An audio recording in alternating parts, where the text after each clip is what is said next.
আমরা তো স্বাধীনতা যুদ্ধকে ধারণ করেই কাজ করছি। একটা চত্বর আছে, ইবলিস চত্বর নাম বলতো আর কি, লোকেরা দুষ্টামি করে ছাত্ররা নাম দিছে। ওখানে আমরা দায়িত্ব পালন করতাম যে এখানে কি কি ধরনের ষড়যন্ত্র হয় আমাদের বিরুদ্ধে। আজকে যদি আপনি এপ্রিল ধরেন, আর যতটুকু মামলা এগিয়েছে, তো এখনো তো আমার হাতে 8 থেকে 10 মাস সময়, একেবারে কম হইলো। This is enough time. আর সংস্কারের ব্যাপারে তো আমি বলবো যে সংস্কার না করে ইলেকশন করাটা, এটা আবার জাতির সাথে আর একটা তামাশা করা হবে। আপনাদের দলের নিবন্ধন এবং প্রতীক এই দুইটাই তো আওয়ামী লীগ বাতিল করে দিয়েছিল, এবং এইটার সর্বশেষ অবস্থান কি, এবং আপনারা কি এটা নিয়ে কোনো চিন্তিত? না, আমরা চিন্তিত না এই জন্য যে, বরং আমরা বিস্মিত এই কারণে যে ফ্যাসিস্টটা যখন বিদায় হয়ে যায়, তখন আন্দোলনকারী এবং বিপ্লবীদের অবস্থান বা তাদের ন্যায্যতা তো পাওয়াটা তাদের অধিকার। নির্বাচন পদ্ধতিতে যে সংস্কারটা দাবি করছেন, এটা তো বিএনপি সরাসরি এর বিরুদ্ধে। তো এই দাবি এই জায়গাটাতে সবচেয়ে বড় বিরোধ মনে হচ্ছে বিএনপির সাথে আপনাদের। তো আপনি মনে করেন যে এই দাবি থেকে আপনারা সরে আসার সম্ভাবনা আছে?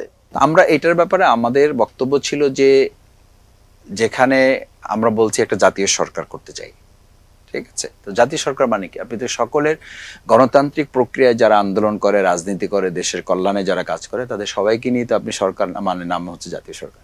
তো সেই জাতীয় সরকারের অর্থ যদি আপনি উদারভাবে এবং আন্তরিকভাবে চান, বা আমি চাই, তাহলে তো পিয়ার পদ্ধতি হচ্ছে তার জন্য সবচেয়ে উপযুক্ত। সুপ্রিয় দর্শক শ্রোতা, আসসালামু আলাইকুম। আমার দেশ সংলাপ অনুষ্ঠানে আমি জাহেদ চৌধুরী আপনাদের সবাইকে স্বাগত জানাচ্ছি। আমার দেশ সংলাপ অনুষ্ঠানটি প্রতি বৃহস্পতিবার সন্ধ্যা 7টায় আমার দেশ মাল্টিমিডিয়া স্টুডিও থেকে প্রচারিত হয়, আমার দেশ ইউটিউব চ্যানেল এবং ফেসবুক লাইভে। আমরা সমসাময়িক বাংলাদেশের রাজনীতি, বিপ্লবোত্তর বাংলাদেশ ও নানা প্রসঙ্গ নিয়ে এই অনুষ্ঠানে আলোচনা করে থাকি। আজ আমার দেশ মাল্টিমিডিয়া স্টুডিওতে আমার দেশ সংলাপ অনুষ্ঠানে আমাদের সাথে উপস্থিত রয়েছেন বাংলাদেশ জামাতে ইসলামীর ঢাকা মহানগর দক্ষিণের সেক্রেটারি এবং বাংলাদেশ ইসলামী ছাত্র শিবিরের সাবেক সভাপতি ডক্টর শফিকুল ইসলাম মাসুদ। শফিক ভাই, আপনাকে আমার দেশ মাল্টিমিডিয়া স্টুডিওতে স্বাগত জানাচ্ছি। আসসালামু আলাইকুম, অনেক ধন্যবাদ আমাকে আমন্ত্রণ জানানোর জন্য। আমার দেশ মাল্টিমিডিয়া আমার পক্ষ থেকেও ধন্যবাদ। আপনি কেমন আছেন? আলহামদুলিল্লাহ, আল্লাহর শুকরিয়া যে সব সময় ভালো থাকার একটা নিয়ম আছে। আর বিশেষ করে 2024-এর 5ই আগস্ট পরবর্তী সময়টা তো আমরা দেশবাসী সবাই মিলেই একটা ভালোর দিকে সবাই যাওয়ার চেষ্টা করছি। আপনি যদি এই জুলাই বিপ্লবের একটু স্মৃতিচারণ করতেন শুরুতেই। জুলাই বিপ্লবে তো আমরা মানে তৎকালীন সময় আমাদের এক একটা প্রোগ্রাম করার জন্য আমরা এমন হয়েছে যে, প্রতিবাদ জানানোর জন্য ধরেন আমরা একটা বিক্ষোভ মিছিল করব, 7 বার আমাদের জায়গা চেঞ্জ করতে হয়েছে। আমরা ওই জায়গায় করবো, যাই দেখি যে ওখানে আমরা হয়তো 500 লোক হাজির হবো, ওখানে পুলিশ র্যাব মিলে তার চেয়ে বেশি লোক হাজির হয়ে আছে। কোনো জায়গায় ছাত্রলীগ যুবলীগকেও পুলিশ ছাত্রলীগ যুবলীগকে খবর দিত, অথবা ছাত্রলীগ যুবলীগ পুলিশকে খবর দিত যে আমাদের এখানে আজকে ইনফরমেশন আছে, জামা শিবির আজকে এখানে মিছিল করতে পারে। তো এই পরিস্থিতি অতিক্রম করে করে করে করে করে করে কিন্তু আমরা এই জুলাই আগস্টের সময়গুলো, সেই সময়ে আমরা কিন্তু মাঠে আমাদের ভূমিকাটা রেখেছি এবং আমরা মাঠে থেকেছি, একদম আমরা মাঠ পর্যায়ে ভূমিকা রেখেছি।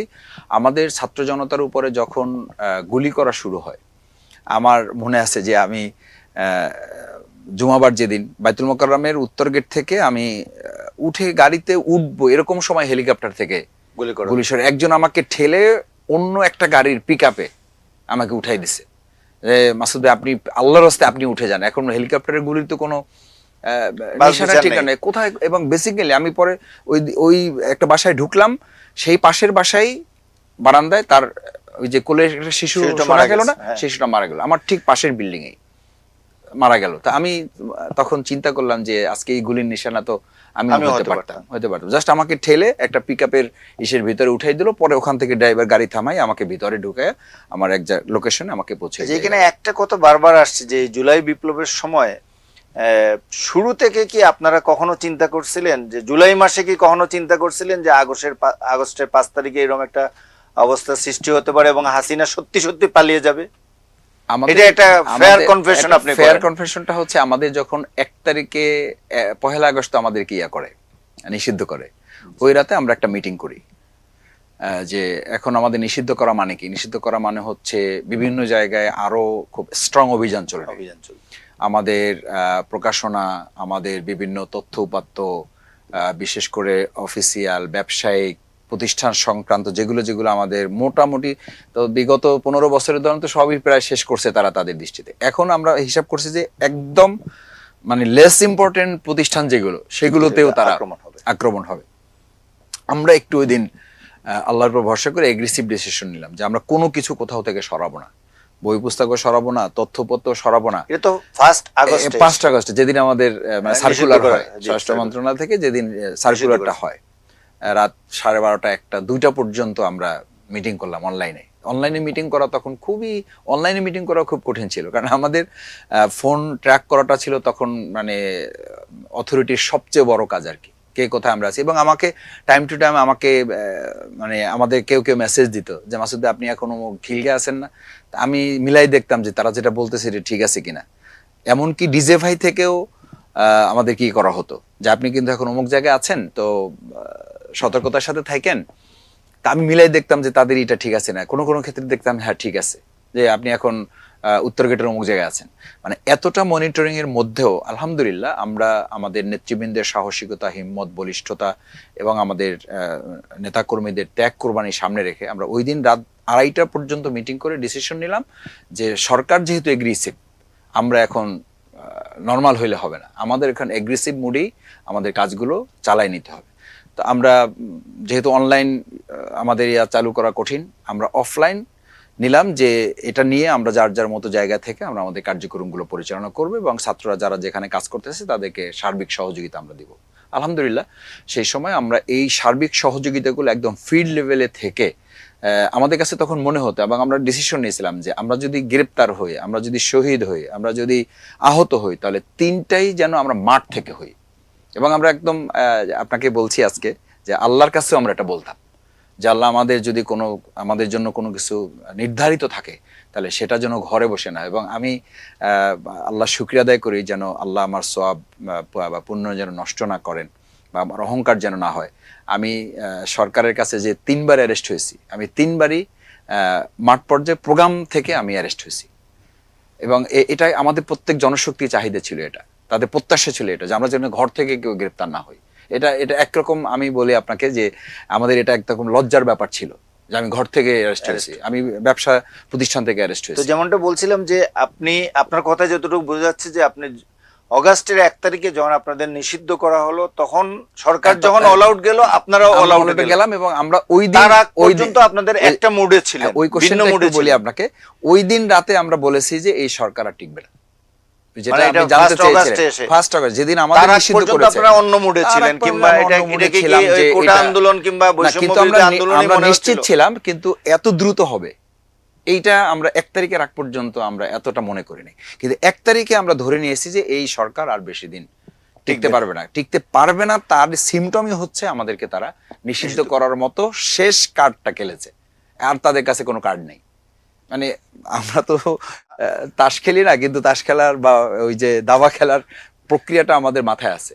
তো ওইটা আমাদের রাজনীতির ভাষায় আমি বলি যে তাদের যে লাস্ট কার্ডটা ছিল, এই লাস্ট কার্ডটা তারা ওই যে 14 দল ডেকে 14 দল এই পরামর্শ দিছে, এই ডুবানোটা ডুবাইছে কিন্তু 14 দল যে জামাত শিবিরকে নিষিদ্ধ করে তাহলে ঠিক হয়ে যাবে। প্রসঙ্গে আমি আসি একটু যে এই যে ছাত্র শিবিরের লোকজন ছাত্রলীগে ঢুকে গিয়ে যে দীর্ঘদিন তারা ছাত্রলীগের নেতৃত্ব নিয়েছিল এবং জুলাই আন্দোলনেও তারা একটা ভূমিকা রেখেছে এই ছদ্মবেশ ধারণ করে,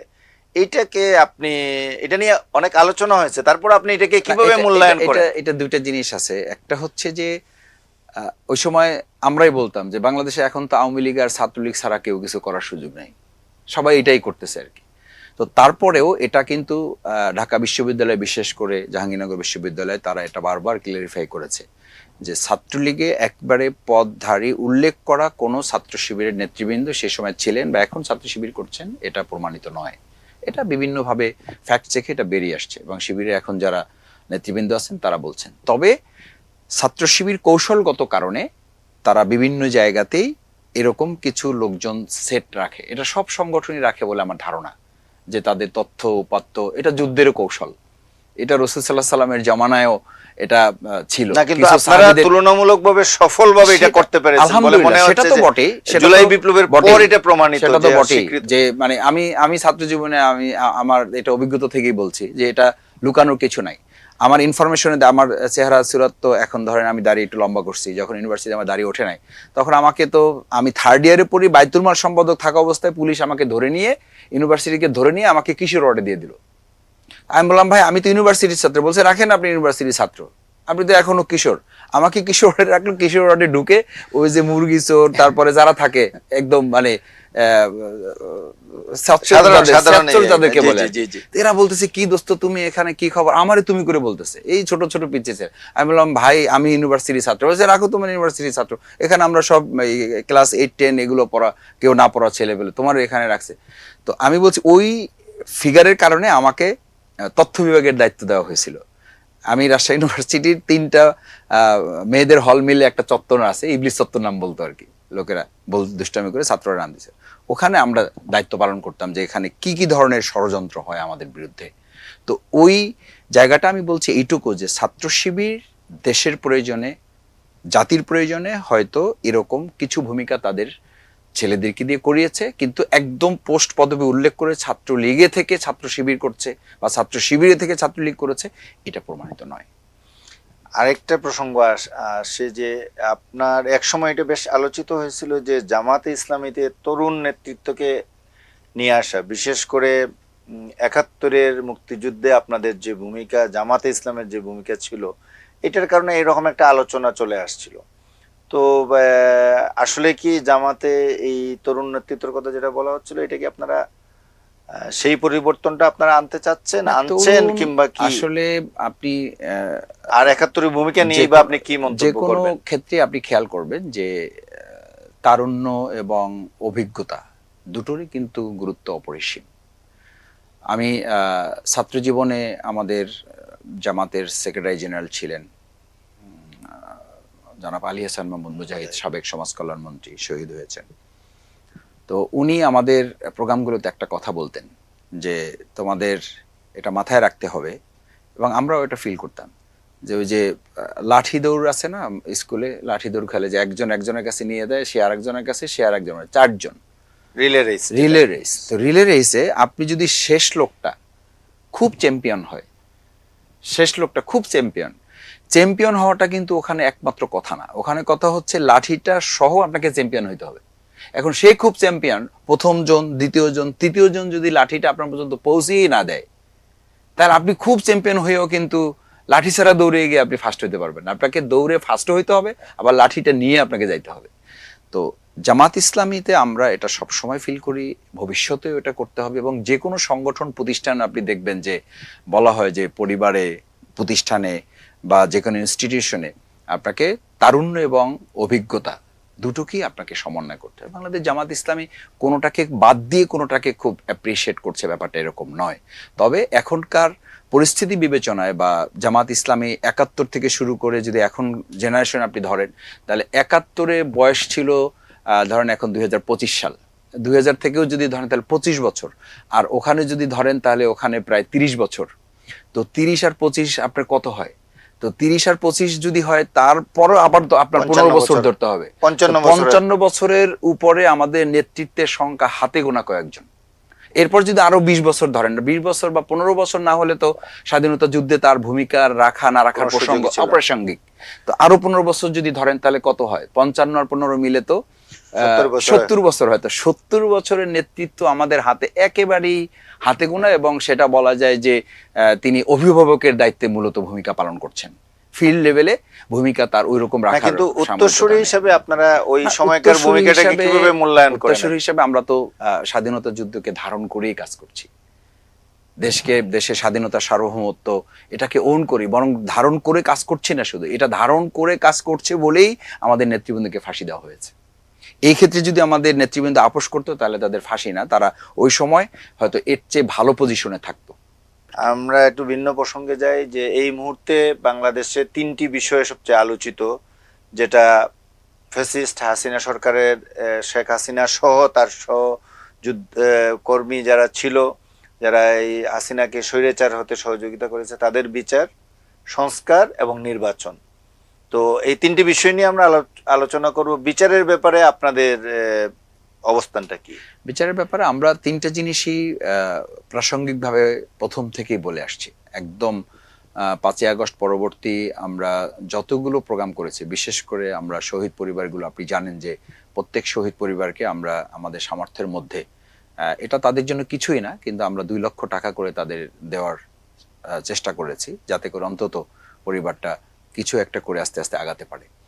এবং আহত চিকিৎসকদের আমরা চিকিৎসা নেওয়ার জন্য, আহত পঙ্গুত্ব বরণকারীদের চিকিৎসা আমরা হসপিটালগুলো ম্যাক্সিমাম জায়গায় আমরা তাদের ফ্রি করে দেওয়ার জন্য হসপিটালকে বলেছি, এবং বিলটা আমরা দেওয়ার জন্য বলেছি, যে বিলটা আপনি পরিবারের কিছু বলবেন না। এই সবগুলো জায়গায় আমরা যখন কথা বলেছি, প্রত্যেকটা জায়গারই যাদের একটাই, আজকেও আমি আমাদের, আপনি জানেন বোধহয় যে আমাদের জামাত ইসলামী কেন্দ্র ঘোষিত কর্মসূচি 11 এপ্রিল থেকে 25 এপ্রিল, মানে 15 দিন ব্যাপী আমাদের দাওয়াতি পক্ষ চলতেছে, গণসংযোগ অভিযান চলতেছে। আমি গত পরশু করেছি শান্তিনগর বাজারে, আজকে করেছি আমি যাত্রাবাড়ি শ্যামপুর অঞ্চলে। সেখানে আমি কোনো শহীদ পরিবারকে দাওয়াতও দেইনি। একজন শহীদ পরিবারের বাবা, শহীদের বাবা, উনি বাজারে ছিলেন সম্ভবত, আমাকে দেখে এসে উনি আমার সাথে আসছেন, এবং উনি এসে, আমি জাস্ট ফাঁকে ফাঁকে একটু সংক্ষিপ্ত বক্তব্য দিচ্ছি, 1 মিনিট 1.5 মিনিটের, যেখানে লোকজন বেশি, উনি এসে ওখানে আমার সাথে কথা বলা শুরু করলেন, এবং কথা বলা শুরু করলে আমি ওনাকে মাইক দিলাম। উনি সোজা দাঁড়িয়ে বললেন যে বিচার এবং সংস্কার ছাড়া আমরা, যারা আমার সন্তান, আমার ভাই, আমার স্বামী, আমাদের যারা বাবা শহীদ হয়েছেন, আমরা বিচার এবং সংস্কার ছাড়া আমরা নির্বাচন চাই না। এইটা বলার সাথে সাথে ওখানে অন্তত 300-400 লোক ছিলেন, সবাই একযোগে ওনার সাথে বলে উঠলেন যে ইয়েস, আমরা বিচার এবং সংস্কার ছাড়া আমরা নির্বাচন চাই না। এটা কিন্তু আপনার আমার ব্যক্তিগত ব্যাপার না, এটা আপনি পাবলিক পারসেপশনে গিয়ে দেখবেন। একজন সাধারণ রিক্সা শ্রমিক ভাইকেও যদি আপনি জিজ্ঞেস করেন যে এসব ব্যাপারে কোনো ভ্রুক্ষেপ নাই, সেও একই কথা বলবে যে ভাই, দেশের একটা মৌলিক সংস্কার করা ছাড়া, ন্যূনতম কিছু প্রয়োজনীয় সংস্কার, এখন এই দুইটা যদি করতে হয়, যে কতদিন সময় লাগবে, এটার জন্য তো আমরা এখন এটা আপনার নির্বাচন নিয়ে এটা কন্ট্রাক্ট করছে কিনা? কারণ আপনি যদি বিচার প্রক্রিয়ায় এখনো ফরমালি কোর্ট রুমের যে বিচার, এটা আগামী মাসে হয়তো শুরু হবে, আমরা চিফ প্রসিকিউটরের বক্তব্য শুনছি এর মধ্যে। তো শেখ হাসিনার একটা বিচার শেষ করতে গেলে তো এটা প্রধান উপদেষ্টা যে সময়সীমা দিয়েছেন আগামী ডিসেম্বর থেকে জুনের মধ্যে নির্বাচন, আমার তো মনে হয় না যে জুন পর্যন্ত আপনি একটা রায় পাবেন। জাহিদ ভাই, তাহলে তো আমাদেরকে আরো ভিতরে হাত দিতে হবে। আমার 2টা মামলার রায় আছে, এবং 2টা মামলার রায় আমাকে 5.5 বছর সাজা দেওয়া হলো। কিভাবে শেষ করা হলো এটা আপনারা পত্রিকায়, তখন তো রিপোর্ট আপনাদের জানা থাকার কথা, রাত 10:30 পর্যন্ত আমাদের নেওয়া হয়েছে, হিয়ারিং হয়েছে, এবং একদিনে 38 জনের সাক্ষী নেওয়া হয়েছে। This is possible. এটা তো এই দেশের একটা সরকারের প্র্যাকটিস ছিল তো এটা। তা আমি বলছি যে আমার 10টা 10:30 পর্যন্ত দরকার নেই, আমার একদিনে 38 জনের দরকার নেই। শেখ হাসিনা তো 2006 সালে 28 অক্টোবরে, তার আগের দিন তার যে লগি বৈঠার নির্দেশ, এগুলো তো প্রমাণিত। 27 জন সেনা অফিসার, এগুলো প্রমাণিত। শাপলা চত্বরে তার নির্দেশে আলেমদের হত্যা, এগুলো প্রমাণিত। এবং সর্বশেষ জুলাই বিপ্লবের এগুলো তো একদম, সেটা বলছি যে এগুলো হাতে নাতে প্রমাণ আছে। তো এই জিনিসগুলোতে আমাদের এই 6 মাস 7 মাস, বা যেটা প্রধান উপদেষ্টা মহোদয় যে পর্যন্ত টাইম বলেছেন, যে ডিসেম্বর থেকে জুনের মধ্যে আমরা ইলেকশন করতে চাই, সে ব্যাপারে আমাদের প্রস্তুতি নেওয়ার বলা হয়েছে। তো তার মানে আজকে যদি আপনি এপ্রিল ধরেন, আর যতটুকু মামলা এগিয়েছে, তো এখনো তো আমার হাতে 8 থেকে 10 মাস সময়, একেবারে কম হইলো।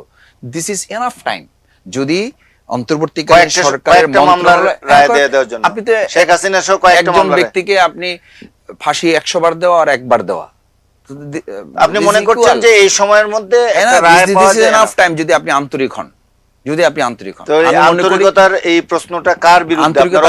আমি কারো বিরুদ্ধে করছি না, কিন্তু আমি বলছি যে যেই 10 মাস এখনো সময় আছে, যতটুকু বিচার প্রক্রিয়া এগিয়েছে তাতে যথেষ্ট সময়, এটা করা সম্ভব। যদি আন্তরিকতা নাই, আমি এটা বলছি না, যদি আন্তরিকতা থাকে তাহলে এটা করা সম্ভব। আর সংস্কারের ব্যাপারে তো আমি বলবো যে সংস্কার না করে ইলেকশন করাটা, এটা আবার জাতির সাথে আর একটা তামাশা করা হবে। কেন হবে? আমি ইতিমধ্যে আপনার একেবারে ক্যাটাগরিক্যালি 2-4টা ইলেকশনের কথা বলি। আমার পটুয়াখালীতে, আমি তো বাউফলের মানুষ, আপনি হয়তো জানেন, আমার পটুয়াখালীতে আইনজীবীদের একটা ইলেকশন হলো। আমি নিজে এটার ভুক্তভোগী এই হিসাবে যে আমি ওখানকার একজন সাধারণ নাগরিক হিসাবে স্বাভাবিকভাবেই তারা আমার সাথে কথা বলে, আমিও তাদের সাথে যোগাযোগ রাখি। সেখানে ইলেকশনে আমরা এই পরিস্থিতিতেই আমাদের ক্যান্ডিডেটদেরকে দুইজনকে বলা হলো যে সেক্রেটারি হিসাবে আপনারা এখানে কোনো ইয়াই করতে পারবেন না, প্রার্থী নমিনেশন সাবমিটই করতে পারবেন না। আচ্ছা, করলাম না, এটা নিয়ে এক মানে আইনজীবীদের মতো একটা সফিস্টিকেটেড প্ল্যাটফর্মে মারামারি পর্যন্ত হয়ে গেল কোর্ট চত্বরে। পুলিশের সাথে আমি কথা বললাম, বললো যে ভাই মানে আনডান অ্যাবসলিউটলি, এবং শুধু মানে এটা আমাদের জন্য দুর্ভাগ্য না, এটা আমাদের আনএক্সপেক্টেড।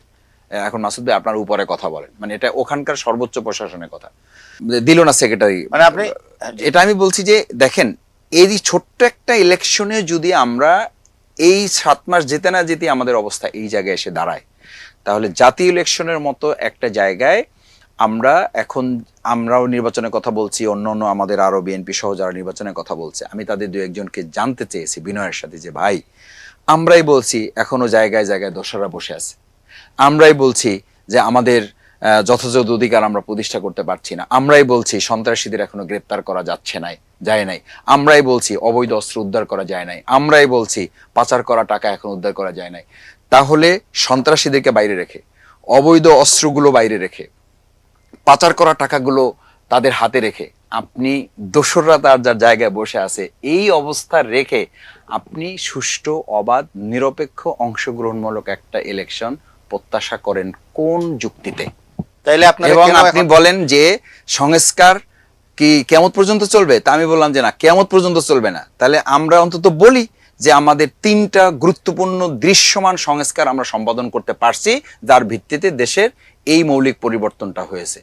এগুলা কি এই 3টে সংস্কারের কথা যদি আপনাকে আমি বলতে বলি, আমি বলবো যে এই পর্যন্ত না, বিশেষ করে আমি বিএনপি question করি জামাত, তো। না আমি এটি সরি আপনাকে ইন্টারাপ্ট করছি, বিএনপি জামাত এবং এনসিপি এই 3টা মৌলিক বড় দল, এখন স্টেক হোল্ডার অন্যরাও আছে, তো তাদের মধ্যে এই পর্যন্ত আপনারা তো কয়েক দফায় বৈঠক করেছেন, ঐকমত্য কমিশনের সাথেও 2 দফায় বৈঠক হয়ে গেছে, তো কোন কোন বিষয়ে আপনারা এই পর্যন্ত একমত হতে পেরেছেন আর কোন মেজর বিষয়গুলোতে দ্বিমত রয়েছে আপনার মুখ থেকে শুনতে চাই? না, এই যে আমি তো বলি যে এখনো দৃশ্যমান এবং মৌলিক পরিবর্তন করার মতো তেমন কোন সংস্কার আমাদের এখনো সম্পাদিত হয় নাই। না, সংস্কার হয় নাই, কিন্তু ঐক্যমত পৌঁছেছেন যে এগুলা বিএনপিও চায়, জামাতও চায়, এনসিপি, এগুলো তো ঐক্যমতে পৌঁছানোর জন্য সেই উল্লেখযোগ্য না, সেই ঐক্যমতের ভিত্তিতে এখনো কোনো ঐক্যমত বৈঠক তো হয় নাই, এখনো সব সেপারেট।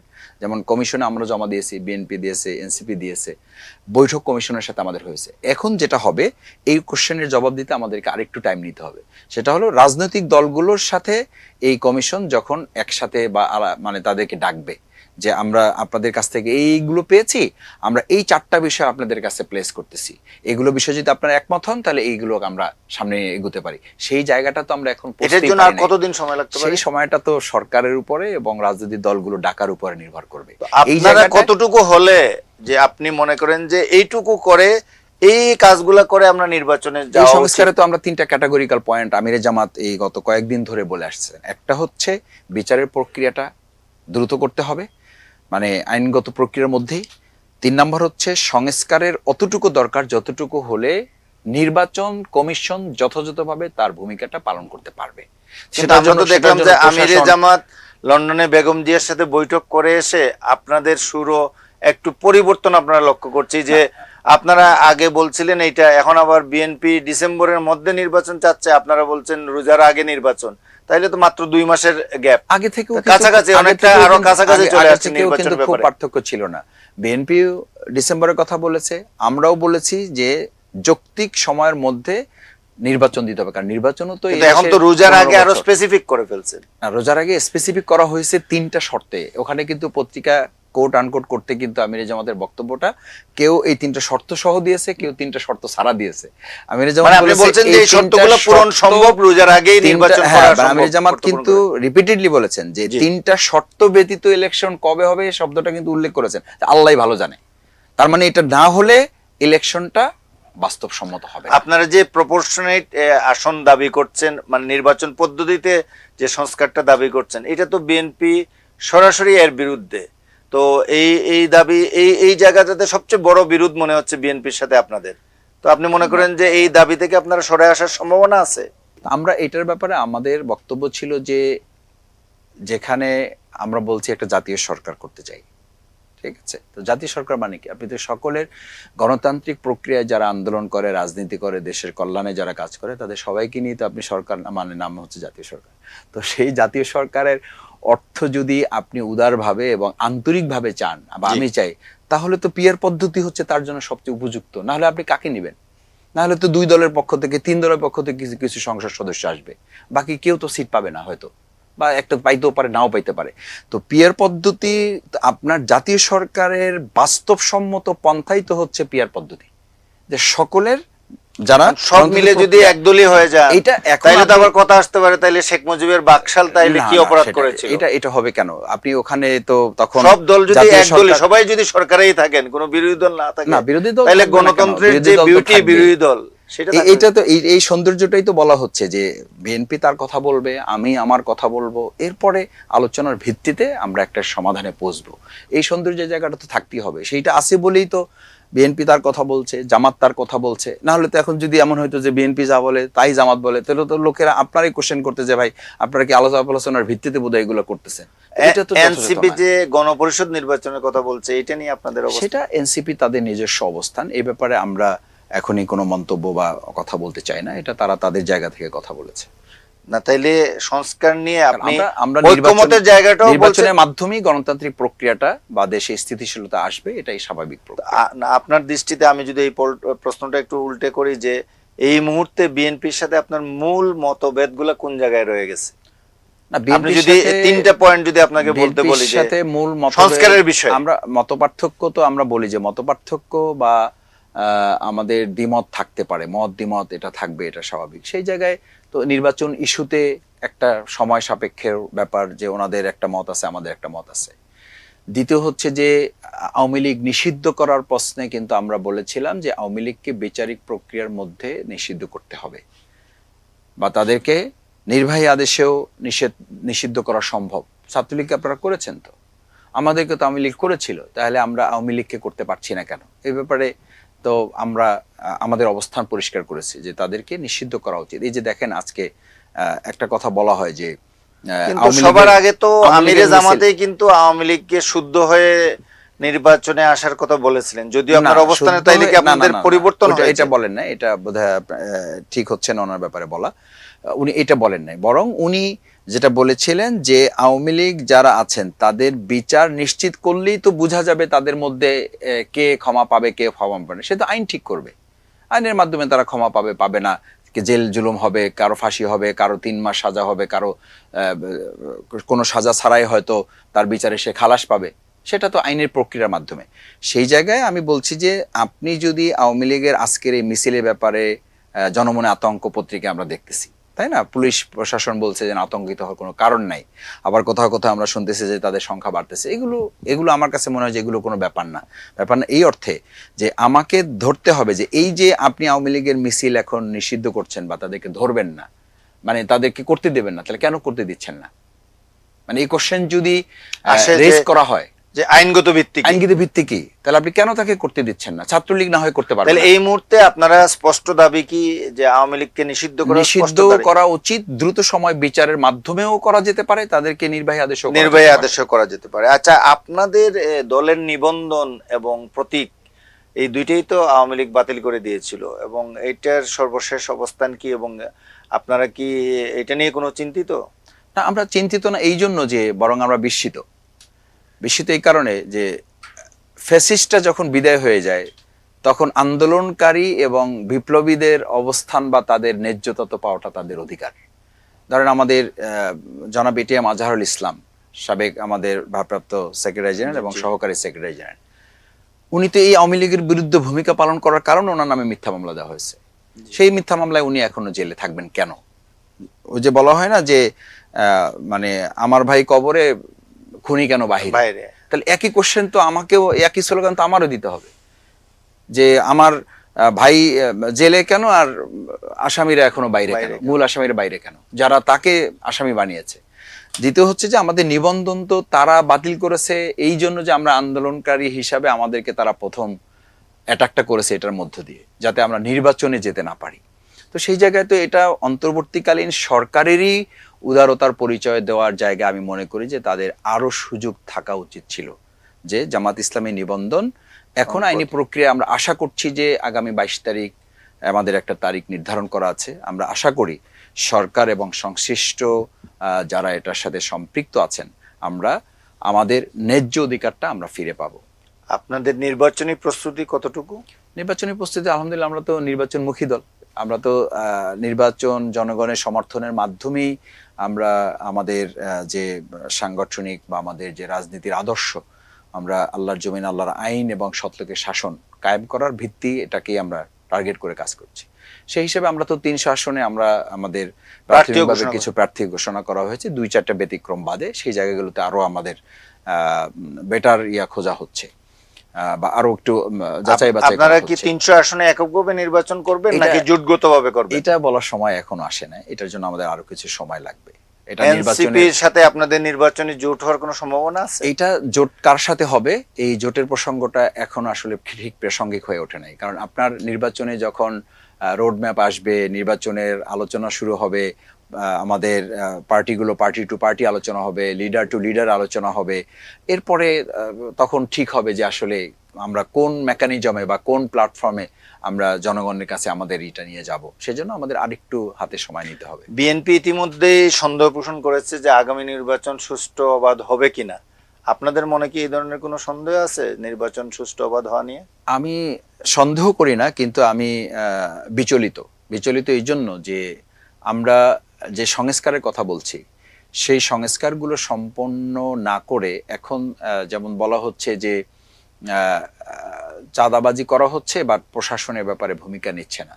আবার প্রশাসনের পক্ষ থেকে বলা হচ্ছে যে এত কিছু প্রশাসন ট্যাকেল করার মতো অবস্থাও তাদের এখন হাতে কোনো ক্ষেত্রে নাই।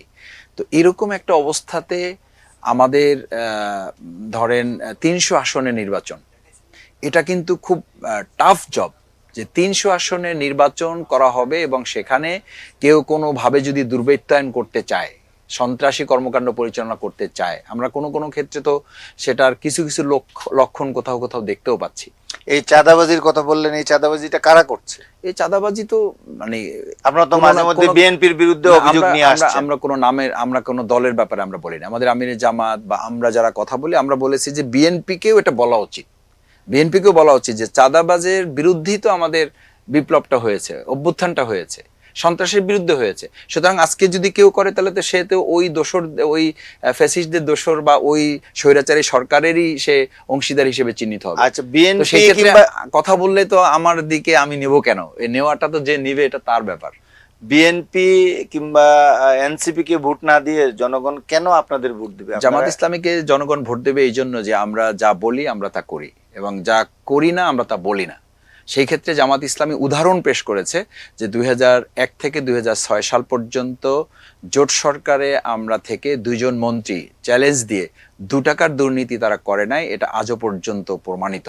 সুতরাং সেই জায়গায় মানুষের আজকে সবচেয়ে বড় প্রত্যাশা গুড গভর্নেন্স, সুশাসন, আর সুশাসনের জন্য সৎ, দক্ষ, যোগ্য লোক প্রয়োজন। জামাতের হাতে এটা আছে বলে আমরা শুধু মুখে বলি না, এটা আমরা প্রমাণও করতে পেরেছি। সুতরাং আমি আশা করি যে এখনকার বর্তমান প্রজন্ম এবং আমাদের যারা সুধীজন আছেন, মুরব্বীজন আছেন, তারা জামাত ইসলামীকে এই বিবেচনায় তারা আমাদেরকে সমর্থন করবেন, দোয়া করবেন, আমাদের ভালোবাসা দিবেন। আপনি নিজে কি আগামী নির্বাচনে অংশ নিচ্ছেন? আমাকে জামাত ইসলামী প্রস্তুতির জন্য বলেছে। আমি সেই হিসাবে বাউফল অর্থাৎ পটুয়াখালী 2 যেটা আসন, বাউফল আমার উপজেলা, আমি এই সুযোগে আমার বাউফল উপজেলার সম্মানিত নাগরিকদের সালাম জানাচ্ছি, তাদের কাছে দোয়া চাচ্ছি। আমি চেষ্টা করছি ছাত্র জীবন থেকে, আমি যখন ক্লাস 8-এ পড়ি তখন আমি ইউনিয়নের শিবিরের সেক্রেটারি, তখন থেকে আমার ভাইদের পাশে আমি সম্ভাব্য যতদূর আমার সুযোগ ছিল, আমি রাজশাহী ইউনিভার্সিটির সভাপতি থাকাকালীন সময় থেকে আমি ছাত্র ভর্তি করার সহযোগিতা, ছাত্রদের হলে রাখার ব্যবস্থা করার সঙ্গতভাবে, তারপরে ছাত্রীদের জন্য আমি মেসে তাদের থাকার ব্যবস্থা করে দেওয়া, এরপরে ইউনিভার্সিটি থেকে আমি যখন কেন্দ্রীয় সভাপতি হিসাবে আমাকে দায়িত্ব দেওয়া হলো, তখন আমি জোট সরকারের সময় অর্থাৎ 2006-07 আমি আলহামদুলিল্লাহ আমার মনে আছে যে বেগম খালেদা জিয়া সহ বিএনপির আব্দুল মান্নান ভূঁইয়া তখন মহাসচিব, ওনাদের মরহুম, ওনাদের সাথে আমিরে জামাত আমাদের নিজে ভাই মুজাহিদ ভাই তখন 2 জন মন্ত্রী, খুব স্বাভাবিকভাবে আমাদের অনেক কাজ করার সুযোগ ছিল এবং আমি তখন থেকেই আমার প্রিয় বাউফলবাসীর জন্য আমি কাজ করার চেষ্টা করেছি এবং সেই কাজের ধারাবাহিকতা বিগত 15 বছরেও আমি জামাত ইসলামের নামে করেছি। বাউফল উন্নয়ন ফোরাম আমার একটা সংগঠন আছে, বাউফল ফাউন্ডেশন আমার একটা সংগঠন আছে এবং এখন সর্বশেষ আমাদের একটা গুরুত্বপূর্ণ কাজ চলমান বা বাকি আছে, সেটা হলো আমাদের ঢাকা থেকে বাউফল পর্যন্ত পৌঁছতে আগে প্রায় 3-4টা ফেরি ছিল আমাদের, এগুলো সবগুলো এখন ক্লোজ হয়ে আসছে। শুধু একটা ফেরি একদম আমাদের বাউফল উপজেলার এবং দুমকির মাঝখানে মুখে যেটা বলা হয়, এটা লোহালিয়া নদীর উপরে বগা সেতু। আপনার মাধ্যমে আমার বাউফলবাসীকে আমি জানাতে চাই যে আমি ইতিমধ্যে উপদেষ্টা মহোদয়ের সাথে আমি কথা বলেছি। উনি কাতারে যাচ্ছেন, বললেন যে কাতার থেকে আমি ঘুরে এসে আপনার কাগজপত্রগুলো দেখে তারপরে আমি এ ব্যাপারে যত দ্রুত সম্ভব এটা বাস্তবায়নের প্রক্রিয়ার দিকে আগাবো। তো আমি আশ্বস্ত হয়েছি যে আশা করি আমার বাউফলবাসীর জন্য আমি বগা সেতুটা নির্মাণ কাজেও আমি বাউফলবাসীর দোয়া, ভালোবাসা এবং সংশ্লিষ্ট মন্ত্রণালয়ের সহযোগিতা নিয়ে সফল হবে ইনশাআল্লাহ। আপনার মূল প্রতিদ্বন্দ্বী কে এবং আপনি জেতার ব্যাপারে কতটুকু আশাবাদী? আমি প্রতিদ্বন্দ্বী হিসাবে কাউকে ওখানে বিবেচনা করি না, আমি প্রতিযোগী হিসাবে বিবেচনা করি। আমার প্রতিযোগিতা থাকবে, প্রতিযোগিতা থাকলেই তো বরং আমার ক্যাপাসিটি, ক্যাপাবিলিটি, আমার দক্ষতা, যোগ্যতা বিবেচনা করার সুযোগটা আরো বেশি হবে। তো সেই জায়গায় আমি মনে করি ওখানে যারা বিভিন্ন সময় গণতান্ত্রিক প্রক্রিয়া আন্দোলন করেছেন, বিশেষ করে বিএনপির বেশ কয়েকজন প্রার্থী আছে, আমি ঠিক জানি না বিএনপি কাকে ওখানে নমিনেশন দিবে, বাট তাদের প্রত্যেকের সাথে আপনি মোটামুটি একক প্রার্থী, তাদের প্রত্যেকের সাথে বিএনপি যারা এরকম আছেন তাদের প্রত্যেকের সাথে আমার ব্যক্তিগতভাবে সম্পর্ক ভালো এবং দলীয়ভাবে যারা যেখানে দায়িত্ব পালন করেন, আমি বলেছি যে বাউফলের রাজনীতিটা হবে বাউফলের জনগণের জন্য। এখানে রাজনীতি যেন আমাদের মধ্যে প্রতিযোগিতা তৈরি করে, প্রতিহিংসা তৈরি যেন না করে, সেই জায়গায় আমি চেষ্টা করছি যে কোনো রকম বৈরিতা তৈরি না করে বন্ধুত্ব সুলভ একটা ইসের মাধ্যমে বাউফলবাসীকে একটা পরিবারে পরিণত করা। সেই জায়গায় আমার মনে হয় যে এটা বাউফলবাসী বিচরণের মিলবে। আর আমাদের মধ্যে তো আলহামদুলিল্লাহ আপনি জানেন যে আমাদের একদম মেম্বার ক্যান্ডিডেট পর্যন্ত দৃশ্যমান কোথাও ব্যক্তিগতভাবে কারোর মধ্যে কোনো চিন্তা, মানুষ হিসাবে দুর্বল মানুষ আমরা থাকতে পারে, কিন্তু দৃশ্যমান কোথাও আমাদের ক্যান্ডিডেট ডিক্লেয়ার করার পর সেখানে আরেকজন ক্যান্ডিডেট নিজেকে ওখানে চিন্তা করা, এটা আমাদের সাংগঠনিক ট্রেডিশনের মধ্যে নাই। ব্যতিক্রম কোথাও হয়ে থাকলে সেটা একেবারেই ব্যতিক্রম। সুতরাং আমার ওই জায়গাতেও আমি নিজেও তো এটা আমি চাইনি, আমাকে সংগঠন বলেছে সেই জন্য আমি কাজ করছি।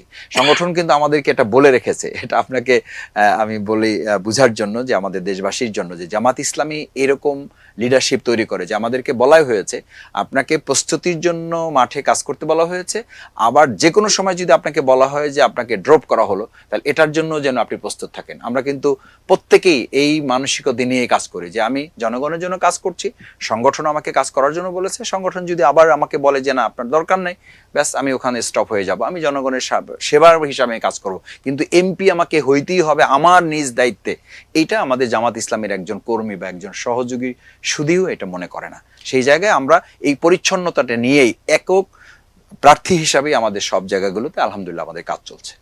ডক্টর শফিকুল ইসলাম মাসুদ, আমার দেশ মাল্টিমিডিয়া স্টুডিওতে এসে আমাদের সময় দেওয়ার জন্য আপনাকে অসংখ্য ধন্যবাদ। অনেক ধন্যবাদ আমার দেশ মাল্টিমিডিয়া স্টুডিও আমাকে আমন্ত্রণ জানানোর জন্য। ভবিষ্যতে ইনশাল্লাহ আমার দেশ এই নামটা বলতেই আমার নিজেরও ভালো লাগে এবং আমি যখন আমার দেশ পত্রিকা বন্ধ করে দেওয়া হয়, আমি তখন এসে মাহমুদুর রহমান ভাইকে আমার পক্ষ থেকে আমি একটা স্যালুট দিয়েছিলাম, আমার মনে আছে, আপনাদেরও মনে আছে কিনা, এটা তখন ফেসবুকে, তৎকালীন সময় ফেসবুক খুবই হয় নাই, বাট ন্যাশনালি ইন্টারন্যাশনালি এটা ভাইরাল হয়েছিল এবং আমি আমার মনের আবেগের জায়গা থেকে আমার দেশকে আমি মাহমুদ ভাইকে তখন বলেছিলাম যে মাহমুদ ভাই স্যালুটটা আমি আপনাকে দেই নাই, আপনার মনে আছে যে স্যালুটটা দিয়েছিলাম হচ্ছে যে ফ্যাসিস্টদের উত্থান, যেটা শাহবাগ নিয়ে যেটার কারণে এই পত্রিকাটা বন্ধ করে দেওয়া হয়েছিল, তার ঠিক পরের দিন এসে আমি যখন মাহমুদ ভাই একদম প্রশাসনের মধ্যে ঘেরা আর কি, ওনাকে গ্রেপ্তার করা হবে, আমাকে তখন আমিও ফেরারি আসামি, বাট আমি খুব কৌশলে আমাকে ভাইয়েরা সহযোগিতা করে আমি আসলাম এবং ওখানে অনেক সুশীল সমাজ বুদ্ধিজীবী বসা ছিল। তো আমি আমার দেশকে ধন্যবাদ জানাই, বিশেষ করে 5ই আগস্ট গণ অভ্যুত্থান পর তারা আবার নতুন করে কার্যক্রম চালু করে অনেকগুলো গুরুত্বপূর্ণ ইস্যু জাতির সামনে তারা তুলে ধরেছে, ভবিষ্যতেও তারা এটা অব্যাহত রাখবে সেই প্রত্যাশা এবং অভিনন্দন জানাচ্ছি, ধন্যবাদ জানাচ্ছি। এবং এই পথ চলা যেন মাল্টিমিডিয়া স্টুডিও সহ আমার দেশের যে তাদের ভার্সন যারা, তারা যেন প্রিন্ট মিডিয়া কপি, সেটাও যেন জাতির প্রত্যাশা পূর্ণ ভূমিকা রাখতে পারে, সেই প্রত্যাশা ব্যক্ত করছি। আপনাকে অসংখ্য ধন্যবাদ। সুপ্রিয় দর্শক শ্রোতা, এতক্ষণ যারা আমাদের সাথে থেকে এই অনুষ্ঠানটি দেখলেন তাদেরকে ধন্যবাদ জানাচ্ছি। আমার দেশ সংলাপ অনুষ্ঠানটি প্রতি বৃহস্পতিবার সন্ধ্যা 7টায় আমার দেশ মাল্টিমিডিয়া স্টুডিও থেকে প্রচারিত হয়ে থাকে। আমার দেশ ইউটিউব চ্যানেল এবং ফেসবুক পেজে আপনাদের অনুষ্ঠান দেখার আমন্ত্রণ রইল। আল্লাহ হাফেজ।